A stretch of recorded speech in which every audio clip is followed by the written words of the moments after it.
ከኢንቨስትመንት ጥሪዎች ከሚጋብዙ አንዱ የኃይል አቅርቦት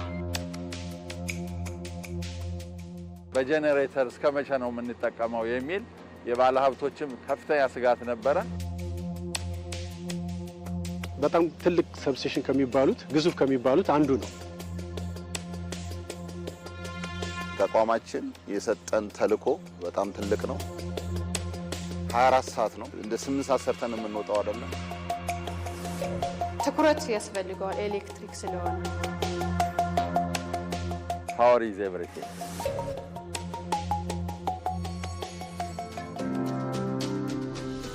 ኢትዮጵያ ልዩ ልዩ ቴክኖሎጂዎችን መተዋወቅ የጀመረችበት ወቅት ነው። በዘመኑ የባቡር መስመር ዝርጋታን ተከትለው ከተቆረቆሩና በሂደትም ካደጉ ከተሞች መካከል በ1917 ዓ.ም እንደተመሰረተች የሚነገርላት የቢሾፍቱ ከተማ ናት።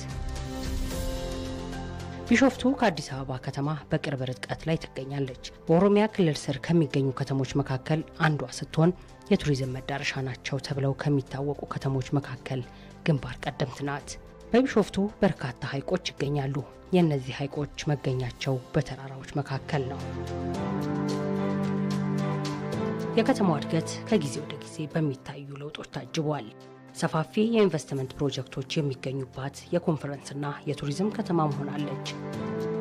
ለዚህ ስር ነቀል ለውጥ የኤሌክትሪክ ኃይል በበቂ ሁኔታ መኖር ዋነኛው ነው።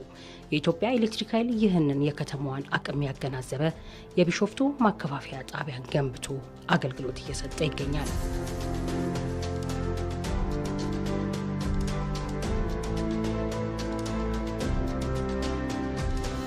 የቢሾፍቱ ቁጥር 3 ማከፋፈያ ጣቢያ በ2012 በእኛ አቆጣጠር ሐምሌ ወር ላይ ነው ኢነርጃይዝ ሆኖ ወደ ስራ የገባው።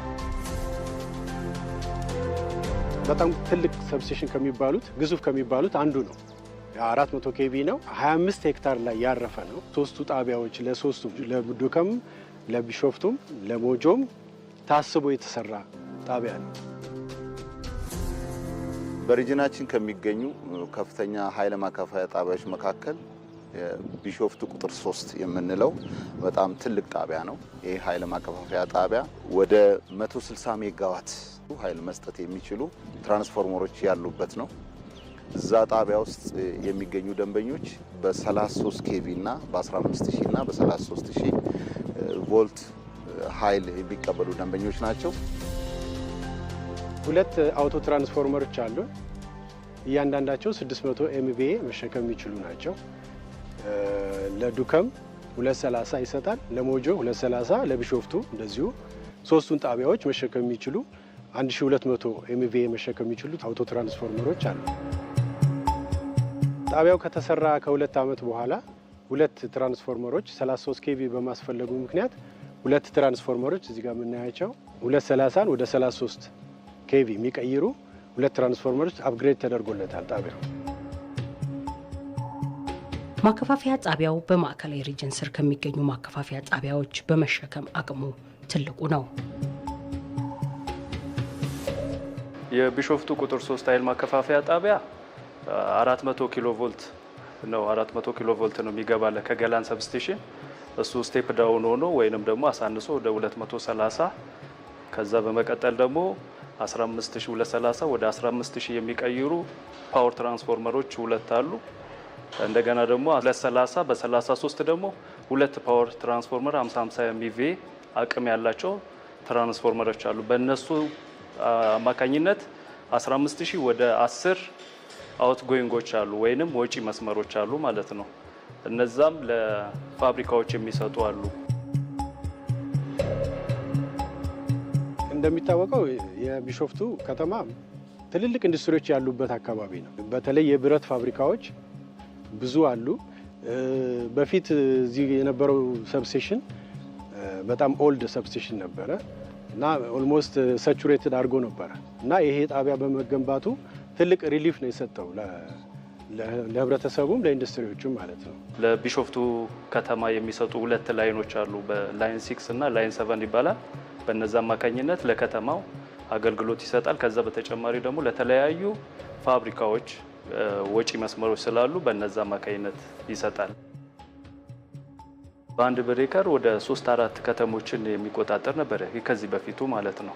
እና አንድ ላይ ሲሆን ምንድነው በ3 ከተሞችን በአንድ ብሬከር መቆጣጠሩ አንድ ከተማ ላይ ችግር ካለ እነዛ ሁለቱን ከተሞች በአንደኛው ከተማ ችግር ሊጠፋ ይችላል እና ከዚህ አንፃር በጣም ከፍተኛ አስተዋጽኦ አለው ለየብቻ ብሬከር መስጠቱ ማለት ነው። ለፋብሪካው ለየብቻው የራሱ ወጪ ይሰጠዋል። ከዛ በተጨማሪ ደግሞ ለከተሞች ባቦጋያ ወደ ተለያዩ አካባቢዎች የሚሄዱ አሉና ለየብቻቸው ነው። አይ መቆራረጥ ሰዓት በአንዱ ችግር የሌላውን ሰፈር መብራት ለብዙ ሰዓት ጠፍቶ እንዳይቆይ ይረዳናል። የኛ ደንበኞች ዩቲሊቲዎች ናቸው። ለኢንዱስትሪዎችም የሚሰጡት ያው በዩቲሊቲ ስር ስለሆነ ነው እንጂ ሁሉም ደንበኛችን ናቸው። ከኢትዮጵያ ኤሌክትሪክ አገልግሎት ጋር ያው በፊትም እጅና ጓንት ሆነን ነው የምንሰራው። ምክንያቱም ሁለቱም አንድ ኃይል እኛ ኃይል አቅራቢ ነን፣ እነሱ ደግሞ ኃይል ሽያጭ ክፍል ናቸው። ለከስተመሮቻቸው ኤሌክትሪክ በወቅቱ እንዲያገኙ ወይንም ደግሞ አንዳንድ ጥገና ማስፋፊያ ስራዎች በሚኖሩ ሰዓት አፋጣኝ የሆነ ስራ ይሰራል። ከዛም በተጨማሪ ሌሊት ላይ ከፍተኛ መስመራውን በሚቋረጥ ሰዓት ለህዝቡ ጨለማ እንትን እንዳይል ወዲያውኑ ነው ደውለን እኛ ራሳችን ሰዓትም አንጠብቅም፣ ወዲያው ደውለን ይሄ መስመር በዚህ ማግኒቲዩድ ፎልቱን የወጣበት ምክንያት በሄርዝ ፎልት ሊሆን ይችላል፣ እንደገና ደግሞ በሾርት ሰርኪዩት ሊከፍት ይችላል። እነዛን ሙሉ ለሙሉ ጠቅሰን ቦታውን ሄደው ፈልገው እንዲጠጉኑ እኛም የራሳችንን አስተዋጽኦ እንትላለን። በስልክም በአካልም ተገናኝተን ችግሮቻችንን እንፈታለን ማለት ነው።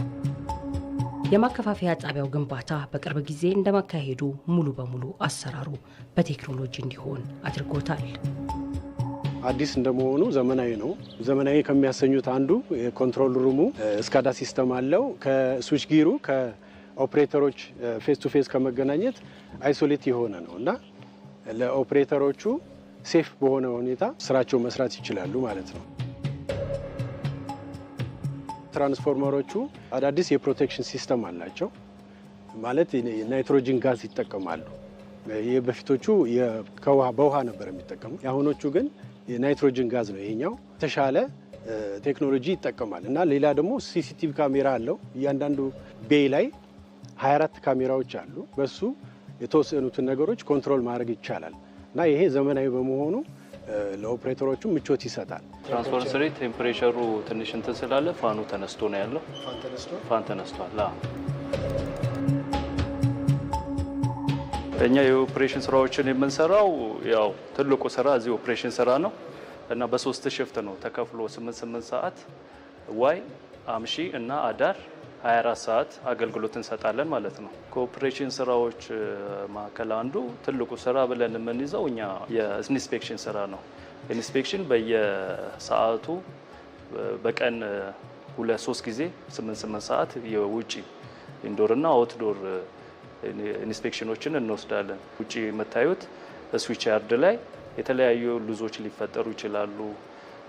ትራንስፎርመሮች ላይ ዘይት ሊክ ሊያደርግ ይችላል። በነዛ አማካኝነት መስመሮችን ኢንተራፕሽን እንዳይፈጥር ሙሉ ለሙሉ ኢንስፔክሽን ስራዎችን እንሰራለን። የየቀን ስራችን ትልቁ ስራችን የምንወስደው በኢንስፔክሽን ነው። በጣም ከፍተኛ እንትኖች ነው እየተገጠሙ ያሉት። አሁን ላይ ዘመኑ የደረሰበትን የኤሌክትሪክ ማቴሪያሎች ነው እየተገጠመ ያለው። የሀገሪቱ ኃይል መቆጣጠሪያ ብሔራዊ ቋት ከነሱ ጋር በፒኤልሲ ነው ኖርማሊ ኔትወርክ ራሱ እንትን ባይል በፒኤልሲ ስልክ አማካኝነት ኔትወርክ አይፈልግም። ሙሉ ለሙሉ ያለውን ችግር እዚህ ጋር ቮልቴጅም በስቶ ከሆነ ቮልቴጁ በስቷል እንዲቀንሱ፣ አንደርም ሆኖ ከሆነ መስመር ኢንተራፕሽን እንዳይፈጠር ከነሱ ጋር 24 ሰዓት የምንገናኝበት ፒኤልሲ ስልክ አለን። በዛ ስልክ አማካኝነት ሙሉ ስራችንን የተሳለጠ ምናምን ያደርገዋል። ሌላው ምንድነው ከቴክኖሎጂ ውስጥ አንዱ እንደ እንትን የምናነሳው የስካዳ ሲስተም ነው። እዚህ ኮንትሮል ሲስተማችን ሙሉ ለሙሉ ስካዳ ነው። እዚህ ያለውን እንትን ሙሉ መዝግበን በወቅቱ ዳታ ምናምን ነገር የከፈተበትንም ዳታ መዝግበን የምንልክበት። ሌላው ደግሞ ኢኢፒ ሳውዝ ክላውድ አለን እና በዛ ሳውዝ ክላውድ አማካኝነት መስመሮች ሲከፍቱና ሲዘጉ በምክንያት በምን ሰዓት ላይ እንደወጡ እንደገና ደግሞ ምን ያክል ሰዓት እንደቆየ የቆየበትን ምክንያት ጠቅሰን በሰዓቱ ሪፖርት የምናደርግበት አንዱ የሳውዝ ክላውድ ቴክኖሎጂ ነው።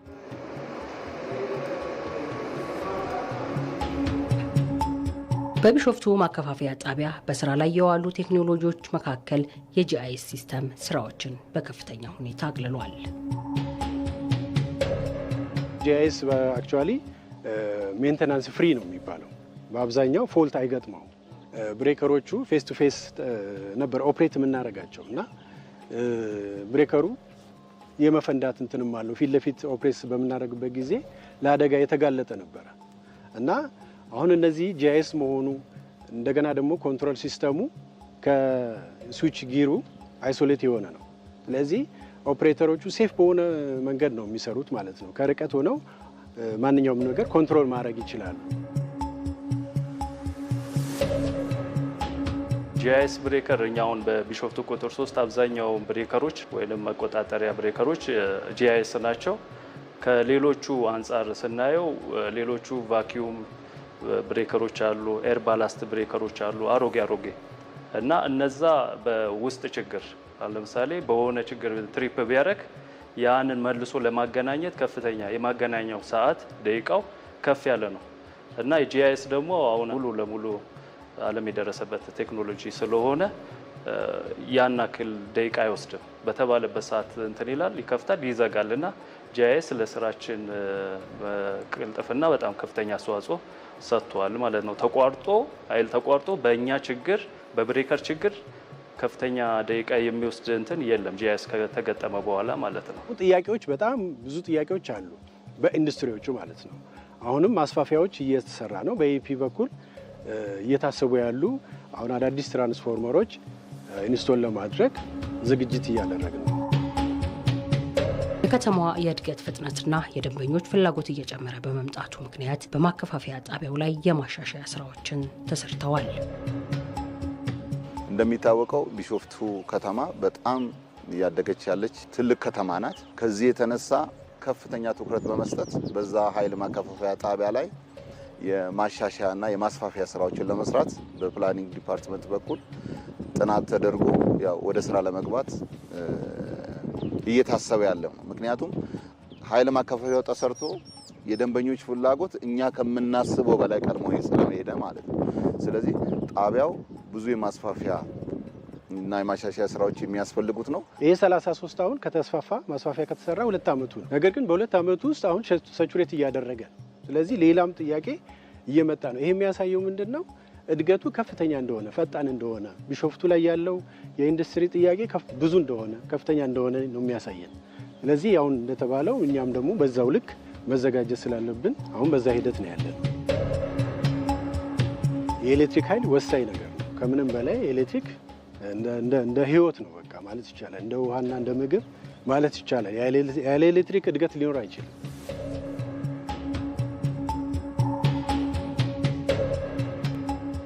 ወደ ደቡብና ምስራቁ የሀገሪቱ አካባቢዎች መውጫ ላይ ትገኛለች። የወጪና ገቢ ዕቃዎችን ማስተናገጃ የደረቅ ወደብና ተርሚናል ባለቤትም ናት። እንቅስቃሴዋ የተቆራኘው ከወደቡ ስራ ጋር ነው። ለአዲስ አበባ በቅርብ ርቀት መገኘቷ ለኢንቨስትመንት ተመራጭ ከተማ ያደርጋታል። የሞጆ ከተማን ለከተማዋ እድገት ግስጋሴ ዋነኛው ምክንያት የኢትዮጵያ ኤሌክትሪክ ኃይል እየገነባውና በስራ ላይ የሚገኘው የሞጆ 230 ማከፋፈያ ጣቢያ ነው። ጣቢያው በማዕከላዊ ሪጅን ስር ከሚገኙ ማከፋፈያ ጣቢያዎች ውስጥ አንዱ ነው።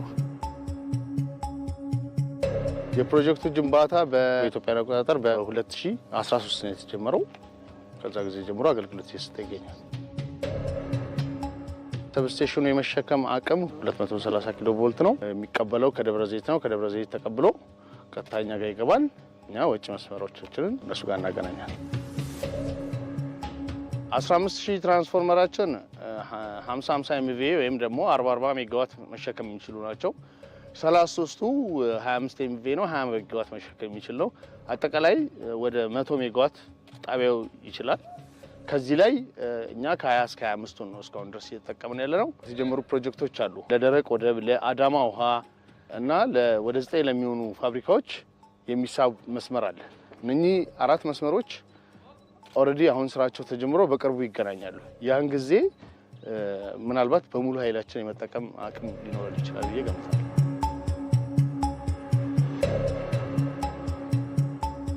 ከኢትዮጵያ ኤሌክትሪክ አገልግሎት ጋር በጣም ጥሩ የስራ ግንኙነት አለን። በየጊዜው እንወያያለን። መስመር ሲጠፋ በሌሎችም ጉዳዮች በጣም ጥሩ ግንኙነት ነው። ያ በሞጆ ደንበኞች አገልግሎት መስጫ ማዕከል ወደ 18500 ደንበኞች ነው ያሉን። ከኢትዮጵያ ኤሌክትሪክ አገልግሎት በጋራ መሆኑ ሁለቱ ተቋም በሞጆ ከተማ ውስጥ 3 ሰብስቴሽኖች አሉ።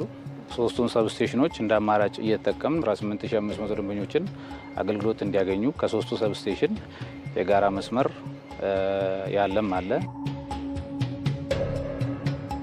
ወደ 16 ትራንስፎርመር የተለያየ የኃይል መጠን ያላቸውን ከዚሁ በግል ለብቻ ተሰርቶ እየተዘረጋ ያለ ወደ 15 ኪሎ ሜትር የሚጠቀስ በተጨማሪም ደግሞ የደረቅ ወደብ ወይም ድራይ ፖርት የምንለው እዚህኛ ጋር በሞጆ ከተማ ስላለ ለሱም አሁን 17 ኪሎ ሜትር ዝርጋታ ወደ 6.3 ሜጋዋት ተፈቅዶለት የስራው ሂደት ኦልሞስት በ90%ን አልቆ በመጠባበቅ ላይ ያለ ማለት ነው እና ይሄ ሁሉ ጥያቄዎች የሚመለሱት እዛ ጋር በማሰራጫ ጣቢያ ያለው አቅርቦት የተሻለ ስለሆነ ማለት ነው።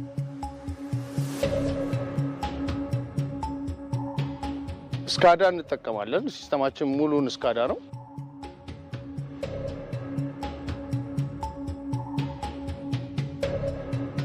15004 ወጪ አለን ለካስተመር። አንድ አየር ኃይል እንሄዳለን። አንድ ሞጆ 15 ሜዲ ከተማ አለን። ላይን 3 ደግሞ ቢሾፍቱ እንሄዳለን። ካስተመር ሎድ ላይን 8ም እንሄዳለን። ሞጆ ታነር ይባላል። 33 ላይ ደግሞ አንበሳ ቢራ አለን። ላይኗን የሞጆ ከተማ አለን። ካስተመር ሎድ ላይን 4 ይባላለን። አረርቲ ከተማ ሜድ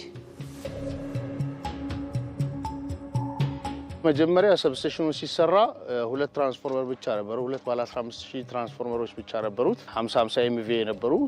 ከዛ በኋላ በመስሪያ ቤቱ አቅም ወይም በሪጅኑ አቅም በኦንፎርስ በኩል አንድ የ33000 ኬቪ ትራንስፎርመር ተቀምጧል 25 ኤምቪኤ። እሱም ለፋብሪካዎች አገልግሎት ይሰጥ ይገኛል። አገልግሎት ከምንሰጣቸው ድርጅቶች ውስጥ አንዱ ዩናይትድ ቢቨሬጅ ወይም አንበሳ ቢራ ፋብሪካ የምንለው ነው። እሱም በግሉ ከኢትዮጵያ ኤሌክትሪክ ኃይል በኩል መነሻ በማድረግ 33000 ኪሎ ቮልት መስመር 4.3 ሜጋዋት መጠየቅ የግሉ የሆነ ዴዲኬትድ ላይን አገልግሎት መስጠት በጋራ አብረን ከኢትዮጵያ ኤሌክትሪክ አገልግሎት በጋራ እየሰራ ነው። ኢትዮጵያ ኤሌክትሪክ ኃይል ጋር ማለት ነው። የሞጆ ከተማ ባለ 230 ማከፋፈያ ጣቢያ በከተማው በመገንባቱ በርካታ ተቋማት ተጠቃሚ ሆነዋል። ከነዚህ መካከል የዩናይትድ ቢቨሬጅ ኢንዱስትሪ አንዱ ነው።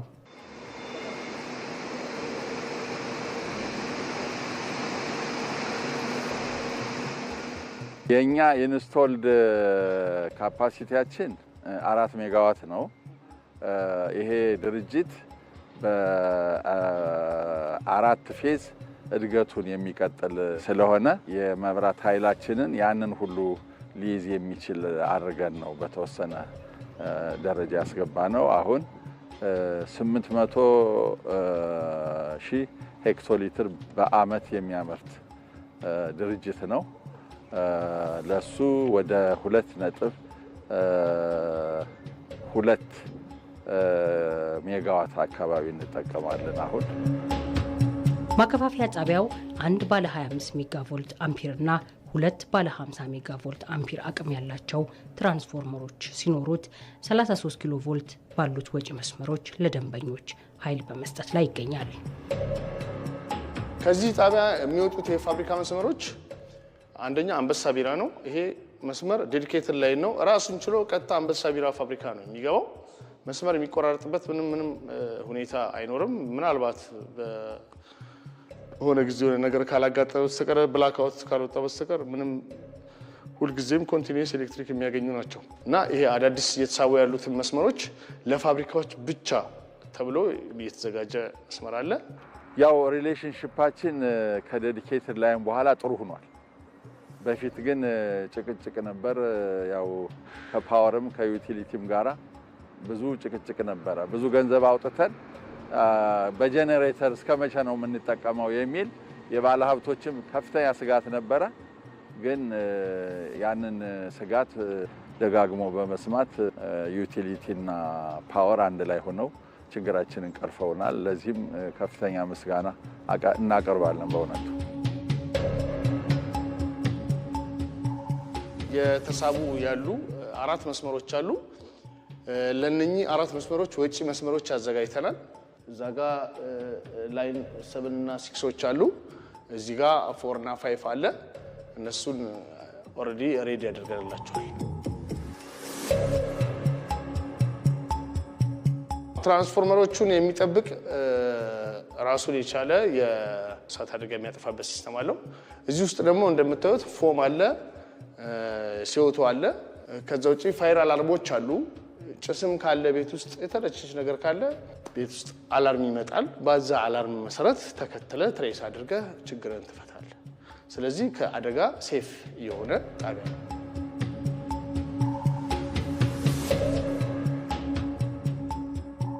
አዲስ ነገር ዛሬ ሰላም ነው። መስመራችን ኤልቪ እንትን ሲነካባቸው ስለነበረ እሱን ነው ያገኙት ችግር። እሱን አስወግደዋል እና ማታ አካባቢ ይዟል። ሰላም ነው። ኦፕሬሽን ስራ እየተቀያየረ ነው። በሽፍት ነው የምንሰራው። እኔ ዛሬ ኦፕሬት ሳደርግ የዋልኩትን ነገር ለጓደኛዬ ሲገባ አስረዳዋለሁ፣ ምን አይነት እንደገጠመ ኦፕሬሽን። እንደገና በፎልት ይወጣና መስመሩ እርግብ ምናምን ሊገባበት ይችላል። እሱ ሞክሬው ቴምፖራሪ ካልያዘልኝ አስረዳዋለሁ።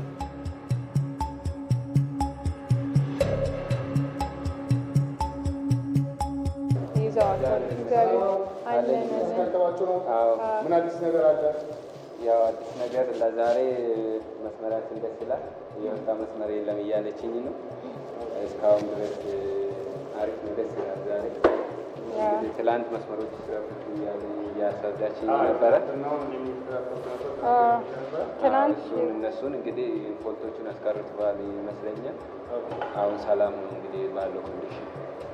ከሰዓት ደግሞ እንግዲህ ስለዚህ አሁን የወጣ መስመር የለም። መስመር እንደተገናኘ ነው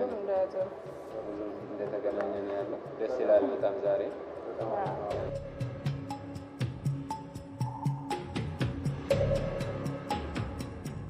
ተቀጥረሽ አዲስ ሆነሽ ስትመጪ ቀጥታ ወደ ስራ ትገቢ። መጀመሪያ ጣቢያው ላይ ያሉት ሲኒየሮች የነበሩት ሰራተኞች ያስረዱሻል ያለውን ነገር። በቃ አብረሽ እነሱም ጋር ዴይሊ እየገባሽ ቀን በቀን እነሱ ጋር ትሰሪያለሽ። እያየሽ የሚሰሩት ነገር ትረዳጃለሽ እና እሱን ብቁ ስትሆኚ ነው ወደ ስራ የምትገቢው። ቴንሽን ምናምን መሰረቅ የለበትም ስራችን ላይ። በቃ ትኩረት ያስፈልገዋል ኤሌክትሪክ ስለሆነ።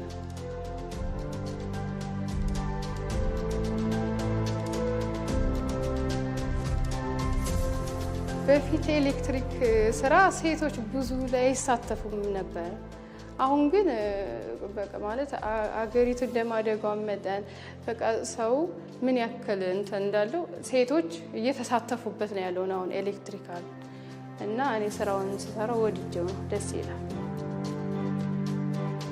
ተጨማሪ ደንበኞች ከመጡ አሁንም በቂ ኃይል አለን። እነኚህም ደንበኞች የመጡት አካባቢው ላይ የኃይል አቅርቦት እንዳለ ስላወቁ በዛ መሰረት ነው እኛ ጋር መጥተው አገልግሎት ለማግኘት ጠይቀው አሁን መስመር እየተሰባለቸው ያለው። ከኢንቨስትመንት ጥሪዎች ከሚጋብዙ አንዱ የኃይል አቅርቦት ነው እና ትልቁ የሞጆ እንደ ሞጆ ከተማ ላይ እንደ ቻንስም ሆኖ ደግሞ ኢንዱስትሪ ዞኖች የሚበዙበት ነው። ትላልቅ ኢንዱስትሪ ዞኖች አሉ፣ ፋብሪካዎች ያሉበት ስለሆነ ማንኛውም ኃይል ጠያቂ በቀላሉ ፓወር የሚያገኝበትና ያለምንም የፓወር ወይም የኃይል እጥረት አለ ተብሎ ወደ ኋላ የሚመለስበት አካባቢ አይደለም። የአካባቢ ፓወር እና ውሃ ከላይፍ ጋራ ቀጥታ ግንኙነት ያላቸው ስለሆነ ፓወር ኢዝ ኤቭሪቲንግ።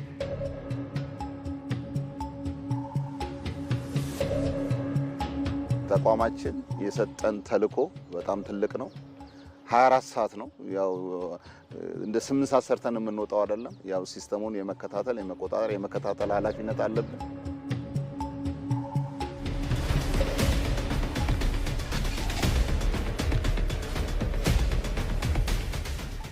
ይህን ስራ እየሰራን እያለ ግን አስተማማኝ የኤሌክትሪክ ኃይል እንዳናቀርብ እንቅፋት የሆኑ ብዙ ነገሮች አሉ።